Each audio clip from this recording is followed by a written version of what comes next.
В этой же студии Николай Карпюк, тоже уже освобожденный политзаключенный, он рассказывал, что над ним персонально издевались. Его били током, его кидали в камеры с ужасными условиями, где сыро. Если я не ошибаюсь, где постоянно есть там какие-то камеры, где 24 часа в сутки горит свет. Ну, то есть вот таким образом издевают. Да, ШИЗО. Вот скажите, пожалуйста, касательно вас, такое, какие-то вот не просто обычные камеры, а вот какие-то такие камеры или какие-то издевательства были или нет?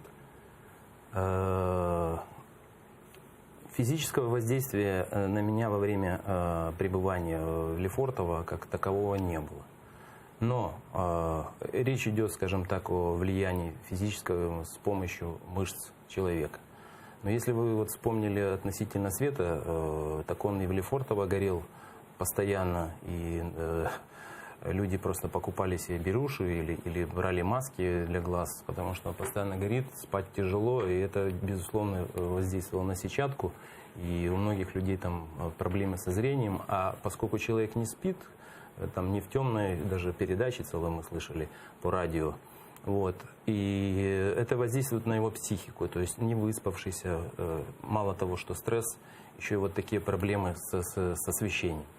Если говорить о колониях, этапах, безусловно, я был в таких камерах, что лучше и не вспоминать их.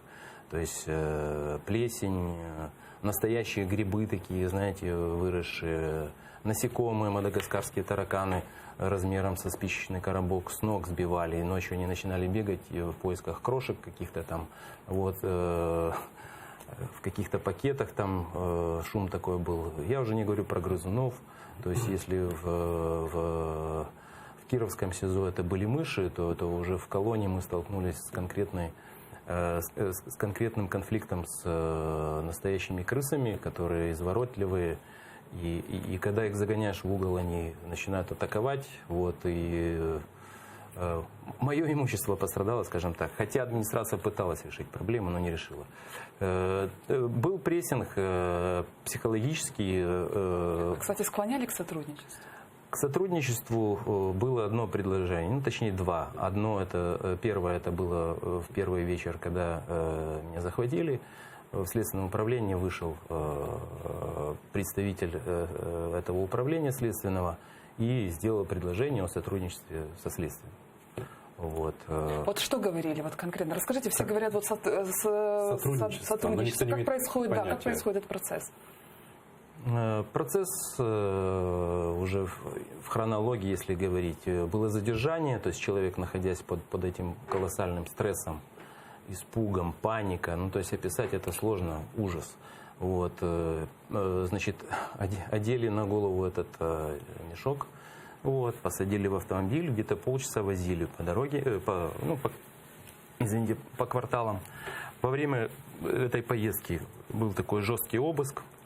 Искали даже один, значит, спецслужбист держал меня за кадык, остальные обыскивали, руки в наручниках. Вот они искали какие-то ампулы с ядом, какое-то оружие у меня, спрашивали, один ли я пришел. Ну, то есть такие банальные, интересные вопросы, а вы же понимаете, что их тон, акценты, плюс я никого не вижу, они со мной вот так разговаривают.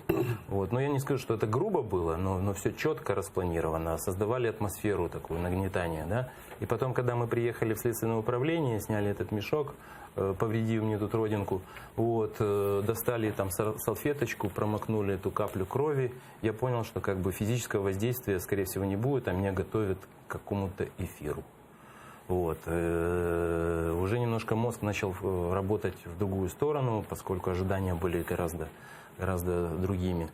Ну, готовился организм как бы к чему-то другому. И когда подняли уже в кабинет следователя, началась там выявка, допрос, какие-то были разговоры относительно юридического статуса, обвинений, подозрений. Заходит подполковник, как сейчас помню, с характерной внешностью, которая, ну, запомнить тяжело человека, голубые или серые глаза. Вот, и он говорит: мы вам предлагаем сотрудничество со следствием. Вы подумайте, еще не поздно. Вот. И такая пауза в ожидании моего ответа. Но я молча стою, смотрю на него. Ну, она затянулась. Вот, и он говорит, ну так ваш ответ. Я говорю, я вас услышал. Все. Ну, он расстроенный ушел, но на следующий день опять был похожий вопрос. А на следующий день мы уже ехали в суд Лефортово для того, чтобы суд определил с мерой моего пресечения.